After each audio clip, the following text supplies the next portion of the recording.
हे friends, मैं हूं आपकी दोस्त नेहा और सोशियोलॉजी नोट्स में आपका बहुत बहुत स्वागत है। तो आज की इस वीडियो में हम करने वाले हैं बीएड नोट्स का टॉपिक, जो कि हमारी बुक चल रही है educational technology, technology of education, यानी कि टेक्नो की बुक। जो हमारा बीएड का पेपर होता है टेक्नोलॉजी, तो वो बुक चल रही है। आज हम टॉपिक करने वाले हैं अनुकरणीय शिक्षा कौशल। ठीक है, उससे पहले जितनी भी वीडियोस मैंने अपलोड की हैं वो सभी आपको मेरी प्लेलिस्ट में मिल जाएंगी। चैनल पर जाकर आप देख सकते हैं, बीएड नोट्स की प्लेलिस्ट बनी हुई है। और जो लोग भी वीडियोस अभी फर्स्ट टाइम देख रहे हैं, welcome to my YouTube channel sociology notes, जहां पर आपको मिलती है बीएड नोट्स से रिलेटेड प्रॉपर वीडियोस और सोशियोलॉजी नोट्स से रिलेटेड प्रॉपर वीडियोस। तो जो लोग भी अभी यूजीसी नेट की तैयारी कर रहे हैं, उन लोगों के लिए सोशियोलॉजी नोट्स पर बहुत सारी वीडियोस पड़ी हुई हैं, जो कि मैं शॉर्ट क्वेश्चंस की वीडियोस भी डाल रही हूँ, जो कि आपको हेल्प करेंगी यूजीसी नेट की प्रिपरेशन के लिए। और जो लोग भी सीटेट की तैयारी कर रहे हैं, बीएड की अगर टॉपिक्स मैंने बहुत सारे ऐसे डाले हुए हैं जिनका आपको हेल्प मिलेगी आपके सीटेट में भी। तो चलिए स्टार्ट करते हैं अपनी आज की वीडियो। तो चैनल को सब्सक्राइब कर लीजिएगा जल्दी से जल्दी और नई वीडियोस देखने के लिए। तो आज हमारा टॉपिक है अनुकरणीय शिक्षण क्या होता है, तो आज हम वो पढ़ेंगे। तो देखिए, हम सबसे पहले देखते हैं कि अनुकरणीय विधि एक प्रशिक्षण विधि है। इस विधि को अनुकरणीय सामाजिक कौशल शिक्षण भी कहा जाता है।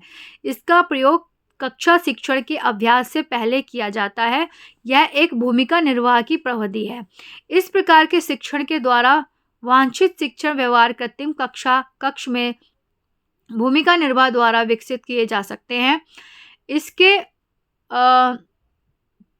इसके अंतर्गत छात्र, अध्यापक, शिक्षण और शिक्षार्थी दोनों की भूमिका निभाते हैं।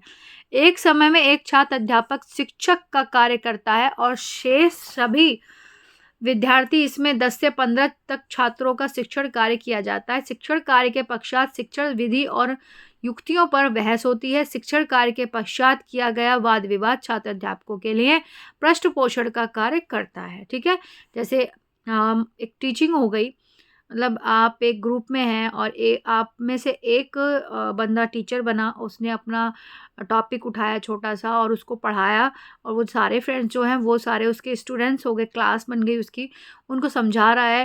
उसके बाद जो उसने पढ़ाया, कैसे कैसे पढ़ाया, फिर उसके बाद एक वाद विवाद होता है, एक बहस चलती कि भाई तुमने इस तरह से टॉपिक क्लियर किया, या तुमने इस तरह से स्टार्टिंग की, या तुम्हें ऐसा करना चाहिए। तो उस तरह से सबकी चीज़ें निकल कर जो भी एक कैलकुलेशन बाहर आता है, उससे उसको पता लगता है कि मेरी टीचिंग कितनी बेटर थी या कितनी बेटर हो सकती है, जिससे उसको पृष्ठपोषण मिलता है। ठीक है, नेक्स्ट हमारा आता है अनुकरणीय शिक्षण की अवधारणा क्या होती है। तो शिक्षण व्यवहारों की पहचान की जाती है। भूमिका प्रत्यक्षीकरण एवं भूमिका अभिनय द्वारा छात्र छात्राओं के व्यवहारों को विकसित एवं संशोधित किया जाता है। मतलब संशोधित मतलब उनके अंदर और इम्प्रूवमेंट किया जाता है, उनको और नई नई चीज़ें सिखाई जाती हैं, उनके अंदर और क्या उनका जो बिहेवियर है उसमें इम्प्रूवमेंट किए जाते हैं, उनको बताया जाता है कि आप कैसा बिहेव कर सकते हैं बच्चों के साथ। प्रभावशाली शिक्षण के लिए शिक्षक व्यवहारों का अभ्यास किया जा सकता है कि शिक्षक के व्यवहार क्या होने चाहिए, कैसे उनको स्टूडेंट से डील करनी चाहिए, कैसे उनको पढ़ाना चाहिए, उनको उनकी जो प्रॉब्लम्स हैं, स्टूडेंट्स की जो प्रॉब्लम्स हैं, टीचर्स को कैसे समझनी चाहिए। कई सारे स्टूडेंट्स ऐसे होते हैं कि वो अपनी प्रॉब्लम्स शेयर नहीं करते, या वो किसी से बोलना पसंद नहीं करते, तो उनको कैसे पढ़ाई में इन्वॉल्व किया जाए। बहुत सारी चीज़ें टीचर को सीखने के लिए होती हैं, वो सारी चीज़ें ऐसे सिखाई जाती हैं। छात्र अध्यापकों के सामाजिक संप्रेषण कौशलों में संशोधन के लिए पृष्ठपोषण प्रक्रिया का प्रयोग किया जाता है। ठीक है, नेक्स्ट हमारा आता है अनुकरणीय शिक्षण के पद यानी कि सोपान क्या होते हैं। भूमिकाएं निर्धारित कर लें, अभ्यास के लिए कौशलों का चयन करना एवं उन पर विचार विमर्श करना, क्रम का निर्धारण करना, निरीक्षण प्रविधि का निर्धारण करना, प्रथम अभ्यास सत्र का संचालन, प्रक्रिया बदलने की तैयारी। ठीक है, नेक्स्ट है इसका उपयोग कक्षा शिक्षण में किया जा सकता है। छात्र अध्यापकों के लिए शिक्षा कौशलों के अभ्यास में यह प्रभावशाली सिद्ध होती है। यह एक सरल विधि है और इसके द्वारा प्रभावशाली ढंग से पृष्ठपोषण प्रदान किया जाता है। नेक्स्ट हमारा अनुकरणीय शिक्षण की सीमा या दोष। सभी विषयों के पाठ्यक्रम के लिए इसका प्रयोग नहीं किया जा सकता है। शिक्षण निरीक्षण की भूमिका में कई बार व्यक्ति गलत निर्णय ले लेता है। इस विधि के प्रयोग के लिए शिक्षक को बहुत अधिक तैयारी करनी पड़ती है। सीखने की प्रक्रिया में विद्यार्थी इसको खेल मानकर चलते हैं, जिसके कारण वे उसके प्रति गंभीर नहीं हो पाते। यह छोटे बच्चों के साथ प्रयोग नहीं किया जा सकता है। कुछ शिक्षण कौशलों का अभ्यास करना कठिन होता है, जैसे प्रश्न कौशल। ठीक है, नेक्स्ट हमारा है अनुकरणीय शिक्षण में सावधानियां क्या होती हैं। एक ही विषयों के विद्यार्थियों को पहले अभ्यास करने का अवसर देना चाहिए, तत्पश्चात अन्य विषयों से संबंधित कौशल विकसित करने चाहिए। छात्र अध्यापकों को अभ्यास करने से पहले सूक्ष्म पाठ योजना तैयार कर लेनी चाहिए। शिक्षक को चाहिए कि वह प्रत्येक छात्र को शिक्षक, छात्र और निरीक्षक की भूमिका निभाने का अवसर प्रदान करे। अनुकरणीय शिक्षण के लाभ क्या हैं? अनुकरणीय शिक्षण से छात्र में आत्मविश्वास पैदा होता है। इसमें शिक्षण का पूर्ण अभ्यास हो जाता है और इसके द्वारा शिक्षण कौशल में सुधार होता है। ठीक है, नेक्स्ट हमारा आता है कंप्यूटर। तो हमारा नेक्स्ट टॉपिक है कंप्यूटर। तो हम कंप्यूटर के बारे में देख लेते हैं।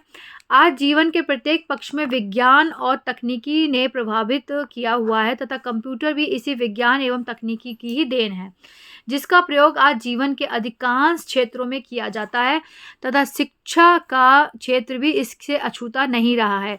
शिक्षा के क्षेत्र में भी कंप्यूटर ने उल्लेखनीय कार्य किए हैं तथा शिक्षा के क्षेत्र में एक क्रांति ला दी है। आज शिक्षा के क्षेत्र में कंप्यूटर का प्रयोग अनुदेशन देना, मूल्यांकन करने, प्रश्न पत्र बनाने आदि कार्यों में किया जाता है। आज अनेक विकासशील देश तथा पिछड़े देश की कंप्यूटर का शैक्षिक उपयोग करने की ओर अग्रसर हो चुके हैं। कंप्यूटर हार्डवेयर उपागम है, जैसे कि अभी कोरोना टाइम में जब ऑनलाइन क्लासेस चली थी, वर्क फ्रॉम होम चला था, तो कंप्यूटर एक उस लेवल पर काम आया था कि जिसमें कभी छोटे बच्चों को हम कंप्यूटर पे ज़्यादा काम नहीं करने देते थे, लैपटॉप नहीं छूने देते थे, फ़ोन नहीं छूने देते थे। बट कोरोना के बाद जब ऑनलाइन क्लासेस हुई, वर्क फ्रॉम होम हुआ, तो बच्चों के लिए एक मजबूरी हो गई कि भाई उनको फ़ोन के सामने बैठाना था, उनको क्लासेस करानी थी, उनको लैपटॉप के सामने बिठाना था, उनको क्लासेस करानी है, उनको टॉपिक समझाने हैं। तो बहुत सारी चीज़ें इस तकनीकी से संभव हो पाई। ठीक है, कंप्यूटर हार्डवेयर उपागम है। इसमें जो कार्य होता है उसके लिए सॉफ्टवेयर उपागम का प्रयोग किया जाता है। यह अनुदेशन का कार्य प्रभावशाली ढंग से करता है। कंप्यूटर का प्रयोग व्यक्तिगत अनुदेशन के लिए किया जाता है। इसका प्रयोग शिक्षा में अनुदेशन, आंकड़ों, नवीनतम सूचनाओं की प्राप्ति, शोध कार्य एवं परीक्षा प्रणाली में मुख्य रूप से किया जाता है। ठीक है, कैलकुलेशन करना, बच्चों की कॉपी, प्रश्न पत्र बनाना बहुत इजी हो जाता है। कंप्यूटर के प्रमुख भाग क्या होते हैं? कीबोर्ड होता है, सेंट्रल प्रोसेसिंग यूनिट होता है, कैबिनेट होता है, इनपुट यूनिट होता है, आउटपुट यूनिट होता है, विजुअल डिस्प्ले होता है, डिस्क ड्राइव होती है, फ्लॉपी यानी कि डिस्क ड्राइव होती है। और कंप्यूटर के विभिन्न प्रकार होते हैं, टाइप्स ऑफ कंप्यूटर, यानी कि mainframe computer, super computer, mini computer, midi computer और माइक्रो कंप्यूटर। ठीक है, तो अभी हमने ये देख लिया, कंप्यूटर का छोटा सा टॉपिक हमने क्लियर कर लिया। उसके बारे में और आगे हम कंप्यूटर के बारे में जानेंगे नेक्स्ट वीडियो में, क्योंकि वीडियो बहुत लंबी हो जाएगी।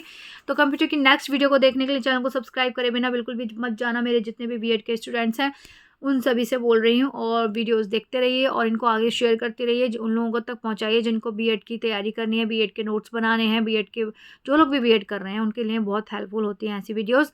तो चलिए मिलते हैं नेक्स्ट वीडियो में। Tata, bye bye.